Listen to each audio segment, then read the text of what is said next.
মঙ্গলবার ভোরবেলা বাগডোগরা টি স্টেটে অন্তর্গত কালোপানি চা বাগানে একটি চিতাবাঘ দেখা যায়। এলাকায় চাঞ্চল্য ছড়িয়ে পড়ে। স্থানীয় বাসিন্দারা সকালে প্রাতঃভ্রমণে বেরিয়ে প্রথমে একটি প্রাপ্তবয়স্ক চিতাবাঘকে দেখতে পান। হঠাৎ করে চা বাগানের মধ্যে চিতাবাঘকে ঘুরে বেড়াতে দেখে আতঙ্কিত হয়ে পড়েন তারা। পরে খবর দ্রুত ছড়িয়ে পড়লে আশেপাশের বহু মানুষ ঘটনাস্থলে ভিড় জমাতে শুরু করেন।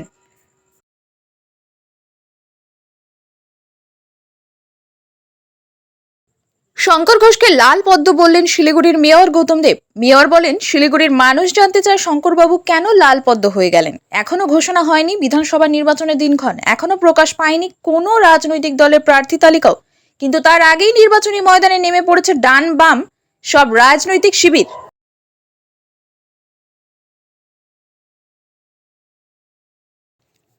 শহরে খাদ্যের গুণমান ও স্বাস্থ্যবিধি বজায় রাখতে ফের অভিযান চালালো খাদ্য সুরক্ষা দপ্তর। মঙ্গলবার শিলিগুড়ির প্রধাননগর সংলগ্ন এলাকার বিভিন্ন রেস্তোরাঁ ও খাবারের দোকানে হঠাৎ করেই এই অভিযান চালানো হয়। জানা গিয়েছে, এদিন খাদ্য সুরক্ষা দপ্তরের আধিকারিকরা দলবল নিয়ে এলাকায় একাধিক রেস্তোরাঁ, হোটেল ও ছোট খাবারের দোকানে পরিদর্শন করেন। অভিযানের সময় রান্নাঘরের পরিচ্ছন্নতা, খাবার সংরক্ষণের পদ্ধতি, ব্যবহৃত কাঁচামালের মান এবং লাইসেন্স সংক্রান্ত নথিপত্র খতিয়ে দেখা হয়।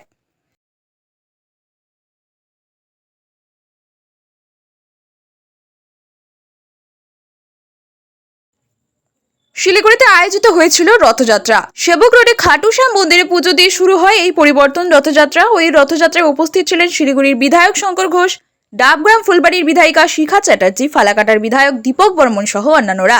রথযাত্রাটি শিলিগুড়ির সেবক রোড, বিধান রোড, হিলকাট রোড হয়ে জংশন হয়ে মাটিগাড়া, নকশালবাড়ি, খাপড়াইলে যাবে। সেখান থেকে বাগডোগরা বিহার মোড় হয়ে নকশালবাড়ি হয়ে খড়িবাড়ি পর্যন্ত যায়।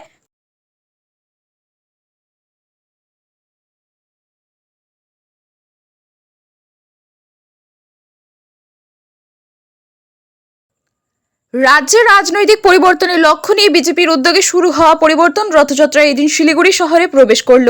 কোচবিহার থেকে শিলিগুড়িতে দলীয় কর্মী সমর্থকদের মধ্যে ব্যাপক উৎসাহ ও উদ্দীপনা দেখা যায়। শহরের পানিট্যাঙ্কি বলে বিজেপি কর্মী ও সমর্থকেরা ফুল ছিটিয়ে ও স্লোগানের মাধ্যমে রথযাত্রাকে স্বাগত জানান।